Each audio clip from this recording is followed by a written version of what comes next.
Last year, I conducted an experiment to see if getting more omega-3 fatty acids into my diet would be beneficial. And so in this video, I'll talk about what the results were.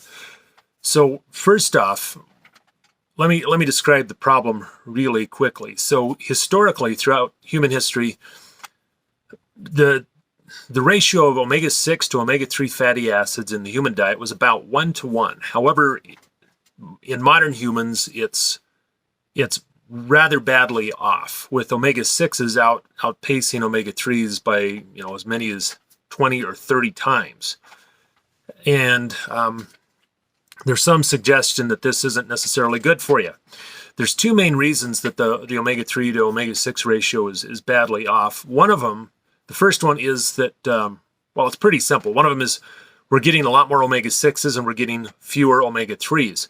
So first, the omega-6s. So omega-6s largely come from seed oils like canola oil, safflower, sunflower, corn oil, soybean oil, and so on. The ones that are okay are, for example, olive oil, avocado oil, but the other ones, they're referred to as industrial seed oils because the process of extracting the oil from cottonseed and other stuff it's an industrial process. With olives, you just squeeze the olives and the oil comes out. I mean, that's about all there is to it. Anyway, so those types of seed oils have very heavy concentrations of omega-6s, and trying to avoid those is just incredibly tough. Like you can't eat anything fried at a restaurant. You can't use the salad dressing at a restaurant. You can't buy most salad dressings at the store because they all have soybean oil. You can't eat potato chips because they all have soybean oil. You can't eat mayonnaise because that's soybean oil. I mean, you can get Costco has the best price on avocado oil mayonnaise, but even that's like $8 for a big jar. It's just really, really hard to avoid omega-6s. So that was the first part of my experiment last year, was to radically decrease the omega-6s by essentially eliminating seed oils. Now, omega-3s. So omega-3s are not something that you make. That's why they're called an essential fatty acid. Essential meaning that you have to consume them. Not to be confused with the essential as used in essential oils. Essential oils does not mean they're essential to you, that you have to consume them. It means it's like the essence of lemon, anyway, different things. But they're an essential fatty acid, and so you have to eat them. The main source of omega-3 fatty acids is from animal products. I'll talk about some vegetarian options in just a minute, but they're just not as good, and I'll explain why. So with omega, if you want to get omega-3 fatty acids from eating beef, you need to get a cow who is eating omega-3 fatty acids, because they don't make them either, they consume them. And same with fish. If you want to get omega-3 fatty acids from eating fish, you need to get fish that have eaten omega-3s. And algae is ultimately the source from fish. So if you eat farm-raised fish, you are not going to get the omega-3 fatty acids you would from ones in the wild, where I don't know if they eat the algae directly or if they're eating, I don't know. But anyway, the ones, wild salmon, etc., have a lot more omega-3s because of their diet. With cows, it has to do with, are they grass-fed? Are they pasture-raised? If so, they tend to be much higher in omega-3 fatty acids. They're not any lower in omega-6s. Omega-6s stay the same regardless of what the cow eats, but omega-3s are a lot higher if they're on a grass-fed diet. And so that was my second switch as I started buying the more expensive stuff. I was buying, the grass-fed milk, grass-fed butter, and grass-fed milk is like $5 for half a gallon. You pay a lot. You pay a lot more. And so but if you think about it, you may only pay if you go grass-fed versus not, it's not cheap, but at the same time, it may only be $20 a month. It's not a huge premium. Grass-fed meat is quite a bit more expensive. It's $10 a pound versus $5, for example. And then I also went with pasture-raised eggs. And you can actually see a difference. If you take, your standard dollar a dozen eggs and crack them into a bowl, and you take pasture-raised eggs and crack them into another bowl, there's a noticeable, visible difference between the two. The cheap ones are almost transparent, translucent, whereas you'll get a bright orange yolk from the pasture-raised ones. Why? Well, because the pasture-raised chickens are, well, they're largely eating bugs. They eat seeds, but they eat a lot of bugs. And anyway, whatever it is, whatever happens to those eggs is what's supposed to happen. That's what humans are used to eating. Okay, so what was the result? So of eating all of the grass-fed high omega-3 stuff. Oh, also I take omega-3 fish oil pills. I was taking a couple of those a day as well. And you need to be careful. So there's a few different types of omega-3 fatty acids. There's DHA, EPA, and I think ALA or ELA. I forget. There's a third one that's primarily that you get from like flaxseed oil from canola oil, stuff like that.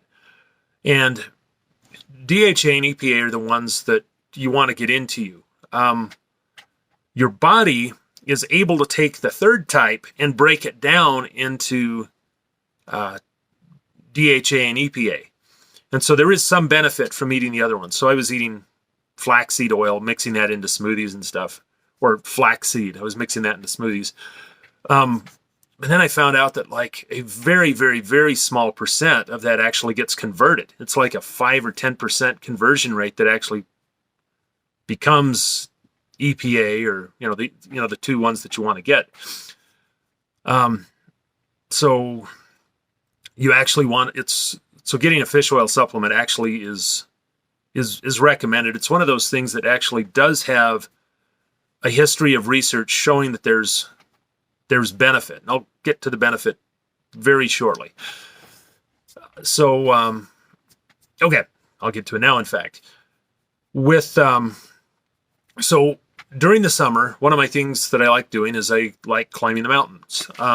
There's a Lone Peak is somewhat near my house. It's a 6,000 foot vertical gain, and they've closed off the one road. So instead of it being 11 miles round trip, it's 13 miles round trip. And so I like during the summer to see how fast I can do it. My best time so far is just over 5.5 hours, which, I mean, for an 11-mile hike, that's not terribly impressive, but that's still moving pretty quick.